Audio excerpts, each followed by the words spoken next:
दोस्तों मैंने मेरी पिछली कंडीशनल फॉर्मेटिंग रिलेटेड वीडियो में सिखाया था कि कैसे आप कंडीशनल फॉर्मेटिंग लगा सकते हैं check box plus and formula के कॉम्बिनेशन से। लेकिन इस वीडियो में हम थोड़ा अलग करने वाले हैं। इस वीडियो में हम चेक बॉक्स को रिप्लेस करेंगे और उसकी जगह के ऊपर ऑप्शन बटन का यूज करेंगे और ऑप्शन बटन के साथ हम एंड फॉर्मूला का भी कॉम्बिनेशन करेंगे और कंडीशनल फॉर्मेटिंग लगाना सीखेंगे। तो दोस्तों मैंने इस शीट में ऑलरेडी डेमो बना के रखा हुआ है कि कैसे आप ऑप्शन बटन के साथ एंड फॉर्मूला का यूज करके कंडीशनल फॉर्मेटिंग लगा सकते हैं। तो यहाँ पर दोस्तों मेरे पास कुछ इस तरह का डेटा है, जहाँ पर इस कॉलम में नेम है, यहाँ पर डेजिग्नेशन है, यहाँ पर कंपनी है और यहाँ पर अलग अलग लोकेशन है। यहाँ पर टोटल 4 लोकेशन है, पुणे, आगरा, दिल्ली और पटना। तो यहाँ पर देखिए Pune option button already selected है, तो यहाँ पर आप देख सकते हैं पुणे लोकेशन की हर एक रो हाईलाइटेड हो चुकी है, आप यहाँ पर देख सकते हैं। अगर मैं यहाँ पर आगरा ऑप्शन बटन को सिलेक्ट करूंगा तो यहाँ पर आगरा लोकेशन की रो कंप्लीटली सिलेक्ट होके ग्रीन कलर से हाईलाइट हो चुकी है। उसी तरह यहाँ पर दिल्ली ब्लू कलर से हाईलाइट है और यहाँ पर पटना लाइट ग्रीन कलर से हाईलाइट है। तो चलिए मैं यहाँ पर सीट नंबर 2 में आता हूँ और इस सीट के ऊपर हम शुरू से सीखेंगे कि इस तरह के कंडीशनल फॉर्मेटिंग को कैसे लगाया जाता है। तो यहाँ पर भी मेरे पास सेम डेटा है, नेम, डेजिग्नेशन, कंपनी और लोकेशन, और यहाँ पर भी सेम 4 लोकेशन है, पुणे, दिल्ली, आगरा और पटना। सबसे पहला काम हमें यहाँ पर इस सीट में ऑप्शन बटन को इंसर्ट कराना है। तो यहाँ पर मैं पहले तो एक रो ऐड करा देता हूँ और इस रो को मैं ड्रैग करके कुछ इस तरह से बड़ी कर देता हूँ। अब इन सभी सेल्स को मैं मर्ज कर देता हूँ। अब यहाँ पर हम ऑप्शन बटन इंसर्ट कराएंगे। ऑप्शन बटन इंसर्ट कराने के लिए आपकी एक्सेल रिबिन में डेवलपर टैब एक्टिवेट होना चाहिए। दोस्तों इस वीडियो में मैं आपको नहीं सिखा रहा हूँ कि डेवलपर टैब यहाँ पर कैसे एक्टिवेट किया जाता है। तो मैं यहाँ पर डेवलपर टैब को सिलेक्ट करूंगा और यहाँ पर मैं इंसर्ट बटन में जाऊंगा और यहाँ से मैं ऑप्शन बटन को सिलेक्ट कर लूंगा और यहाँ पर लाके इसे मैं छोड़ दूंगा। अब यहाँ पर हमें और 3 ऑप्शन बटन को भी इंसर्ट कराना है, तो इसके लिए मैं इस ऑप्शन बटन को कॉपी कर लूंगा 3 बार। तो उसके लिए आपको क्या करना है, कंट्रोल की दबाए रखना है और यहाँ पर कॉर्नर में जाके इसे पकड़ के यहाँ पर ड्रैग कर देना है, तो ऑप्शन बटन कॉपी हो जाएगा। उसी तरह हमें सेम स्टेप को रिपीट करना है, कंट्रोल बटन दबाए रखना है, पकड़ के ड्रैग कर देना है, फिर से कंट्रोल बटन दबाना है, कॉर्नर से पकड़ के ड्रैग कर देना है। तो इसे मैं यहाँ पर एडजस्ट कर लेता हूँ। तो यहाँ पर हमने चारों ऑप्शन बटन अच्छे से लगा दिए हैं। अब इन चारों ऑप्शन बटन को हमें रीनेम करना है। तो पहले ऑप्शन बटन के ऊपर मैं राइट क्लिक करूंगा, एडिट टेक्स्ट करूंगा, इसे मैं यहाँ से डिलीट कर दूंगा और यहाँ पर मैं टाइप कर दूंगा पुणे। दोस्तों मैं यहाँ पर आपको बोर नहीं करूंगा, तो मैं फटाफट से तीनों ऑप्शन बटन के नाम चेंज कर लेता हूँ सिटी वाइज। तो यहाँ पर हमने चारों ऑप्शन बटन के नाम चेंज कर लिए हैं, ये है पुणे, आगरा, दिल्ली और पटना।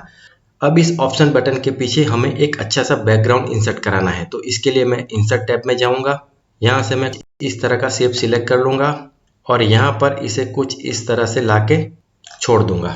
इसका कलर मैं ऑरेंज कर लूंगा, इसके ऊपर मैं राइट क्लिक करूंगा और यहाँ पर आप ऑप्शन देख रहे हैं सेंड टू बैक, तो मैं इसे सिलेक्ट करूंगा। तो यहाँ पर चारों ऑप्शन बटन फ्रंट साइड में शो हो जाएंगे।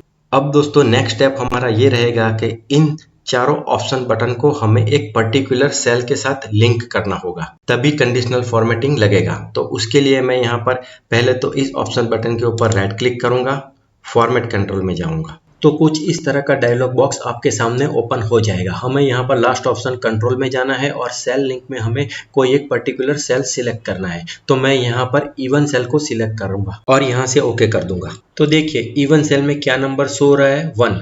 अगर मैं यहाँ पर आगरा चेक बॉक्स को सिलेक्ट करूंगा तो नंबर शो हो रहा है 2, दिल्ली को सिलेक्ट करूंगा तो नंबर शो हो रहा है 3 और पटना को सिलेक्ट करूंगा तो नंबर शो हो रहा है 4। तो दोस्तों ऑप्शन बटन कुछ इस तरह से ही काम करता है और ऑप्शन बटन की इसी प्रॉपर्टी का हम यूज करेंगे एंड फॉर्मूला के साथ कंडीशनल फॉर्मेटिंग लगाने के लिए। अब आपका सवाल ये होगा कि हम यहाँ पर एंड का फॉर्मूला क्यों लगा रहे हैं। वो इसलिए कि दोस्तों यहाँ पर हमारे पास 2 अलग अलग कंडीशन है। पहली कंडीशन ये कि यहाँ पर इस सेल में कोई भी एक लोकेशन होना चाहिए और यहाँ पर इस सेल में कोई भी एक नंबर होना चाहिए, और जब दोनों वैल्यू ट्रू मिलेगी तभी कंडीशनल फॉर्मेटिंग एक्टिवेट होगा। अगर आपको ये कंफ्यूजिंग लग रहा है तो दोस्तों वीडियो में आगे बने रहिए, आपका कंफ्यूजन दूर हो जाएगा। अब हमारा आगे का काम ये है कि इस पूरे डेटा को हमें टेबल फॉर्म में कन्वर्ट करना है।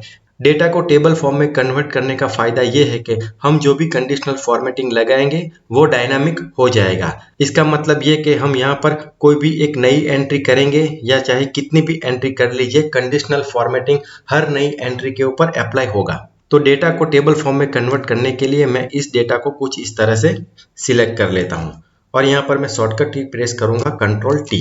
तो यहाँ पर कुछ इस तरह का डायलॉग बॉक्स ओपन हो जाएगा। हमें यहाँ पर इस ऑप्शन को सिलेक्ट ही रखना है, माय टेबल एज हेडर, क्योंकि हमारे डेटा में हेडर ऑलरेडी है। मैं यहाँ से ओके करूंगा। तो देखिए दोस्तों, ये डेटा अब टेबल फॉर्म में कन्वर्ट हो चुका है। मुझे टेबल में कोई डिजाइन नहीं चाहिए तो मैं यहाँ से लाइट थीम को सिलेक्ट कर लूंगा। तो यहाँ से डिजाइन हट चुकी है और ये डेटा अब टेबल फॉर्म में है। अब हम यहाँ पर कंडीशनल फॉर्मेटिंग लगाने के लिए रेडी है। तो सबसे पहले तो मैं इस डेटा में कहीं भी क्लिक करूंगा और कंट्रोल ए करके इस पूरे डेटा को सिलेक्ट कर लूंगा कुछ इस तरह से। देखिए पूरा डेटा सिलेक्ट हो चुका है। यहाँ पर डेटा मतलब टेबल, तो हमने ये टेबल पूरा सिलेक्ट कर लिया है। अब हमें होम टैब में जाना है, कंडीशनल फॉर्मेटिंग में जाना है, न्यू रूल में जाना है और यहाँ पर आपको ऑप्शन दिख रहा होगा use a formula to determine which cell to format. इसे हमें सिलेक्ट कर लेना है और यहाँ पर हमें फॉर्मूला लगाना है कंडीशनल फॉर्मेटिंग के लिए। तो सबसे पहले मैं यहाँ पर इज इक्वल टू करूंगा और एंड का फॉर्मूला टाइप कर दूंगा। मैं यहाँ से ब्रैकेट ओपन कर लूंगा। अब हमारी पहली कंडीशन ये रहेगी कि इस सेल में कोई भी लोकेशन होना चाहिए। तो मैं ये सेल सिलेक्ट करूंगा और यहाँ पर इज इक्वल टू करके टाइप कर दूंगा पुणे। हमें यहाँ पर पुणे डबल कोट्स में टाइप करना रहेगा क्योंकि पुणे वर्ड है। मैं यहाँ से कॉमा करूंगा। दूसरी कंडीशन के लिए मैं यहाँ पर ये सेल सिलेक्ट करूंगा और यहाँ पर मैं इज इक्वल टू करके 1 कर दूंगा। यहाँ से मैं ब्रैकेट क्लोज कर दूंगा।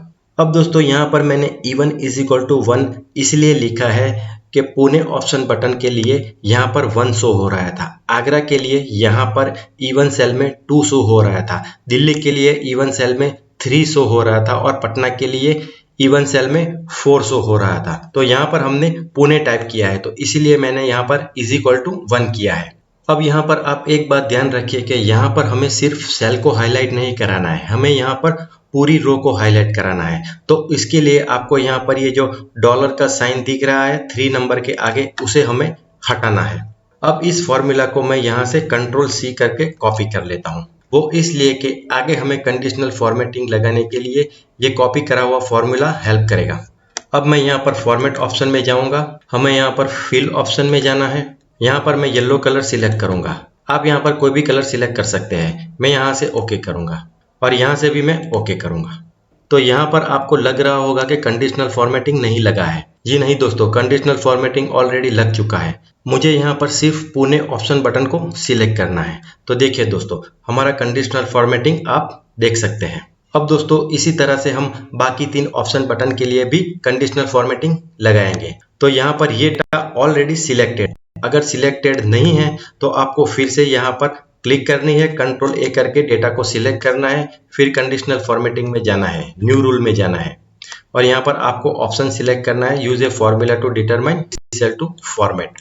अब हमें यहाँ पर फिर से फॉर्मूला नहीं लगाना है, हमें यहाँ पर कंट्रोल वी करके फॉर्मूला को पेस्ट कर देना है। अब हमें यहाँ पर सिर्फ सिटी चेंज करनी है।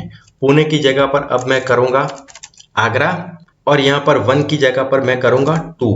यहाँ से मैं फॉर्मेट ऑप्शन में जाऊँगा।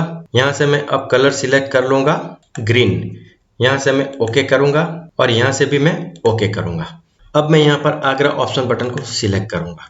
तो देखिए दोस्तों, जहाँ पर भी आगरा टाइप करा हुआ है हर एक रो ग्रीन कलर से हाईलाइट हो चुकी है।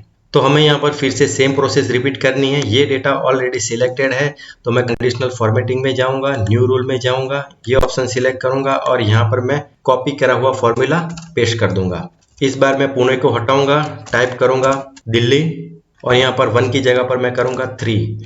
फॉर्मेट में जाऊँगा, यहाँ से मैं कलर सिलेक्ट करूँगा ब्लू, यहाँ से मैं ओके करूँगा और यहाँ से भी मैं ओके कर दूंगा। अब जैसे ही हम दिल्ली ऑप्शन बटन को सिलेक्ट करेंगे तो जहाँ पर भी दिल्ली टाइप करा हुआ है वो सभी रो ब्लू कलर से हाईलाइट हो चुकी है। फिर से हम सेम प्रोसेस रिपीट करेंगे। ये डेटा सिलेक्टेड है, कंडीशनल फॉर्मेटिंग में जाना है, न्यू रूल में जाना है, इस ऑप्शन को सिलेक्ट करना है और फिर से हमें फॉर्मूला पेस्ट कर देना है। इस बार हमें पुणे को हटा देना है और यहाँ पर मैं टाइप करूँगा पटना। 1 को यहाँ से हटाऊंगा और टाइप करूँगा 4। फॉर्मेट ऑप्शन में जाऊँगा और इस बार मैं कलर सिलेक्ट करूँगा लाइट ग्रीन। यहाँ से मैं ओके करूँगा और यहाँ से भी मैं ओके कर दूंगा। अब पटना ऑप्शन बटन को सिलेक्ट करके देख लेते हैं। तो देखिए दोस्तों, जहां पर भी पटना टाइप करा हुआ है वो सभी रो ग्रीन कलर से हाईलाइट हो चुकी है। अब जैसे मैंने आपको पहले बताया था कि ये कंडीशनल फॉर्मेटिंग डायनामिक है, तो चलिए दोस्तों यहाँ पर एक नई एंट्री करके देख लेते हैं कि ये कंडीशनल फॉर्मेटिंग नई एंट्री के ऊपर भी अप्लाई होता है या नहीं। तो यहाँ पर मैं एम्प्लॉय नेम टाइप कर देता हूँ जेके, डेजिग्नेशन है मैनेजर 7, कंपनी एबीसी कार्गो, और यहाँ पर मैं सिटी चूज कर लेता हूँ दिल्ली। अब मैं यहाँ से दिल्ली ऑप्शन बटन सिलेक्ट करूंगा। तो देखिए दोस्तों, जो मैंने नई एंट्री करी हुई थी वो ऑलरेडी ब्लू कलर से हाईलाइट है। इसका मतलब ये कि ये कंडीशनल फॉर्मेटिंग डायनामिक है। आप यहाँ पर चाहे जितनी भी एंट्री करिए, ये फॉर्मूला ऑटोमेटिकली हर एक एंट्री के ऊपर अप्लाई हो जाएगा। दोस्तों अगर आप चाहे तो इस नंबर को आप हाइड कर सकते हैं। उसके लिए आप यहाँ पर इस पूरे कॉलम को भी हाइड कर सकते हैं, या फिर आप इस नंबर को व्हाइट कलर से कुछ इस तरह से हाइड कर सकते हैं। तो यहाँ पर ये नंबर नहीं दिखेंगे जब आप कंडीशनल फॉर्मेटिंग लगाएंगे। तो दोस्तों मैं उम्मीद करता हूँ कि आज की इस वीडियो से आपने जरूर कुछ नया सीखा होगा। अगर आपको मेरी चैनल के कंटेंट पसंद आ रहा है तो मेरी आप सबसे रिक्वेस्ट है कि मेरी चैनल को लाइक, शेयर और सब्सक्राइब जरूर कर दीजिए। तो फिर मिलते हैं अगले वीडियो में, तब तक के लिए goodbye, have a nice day.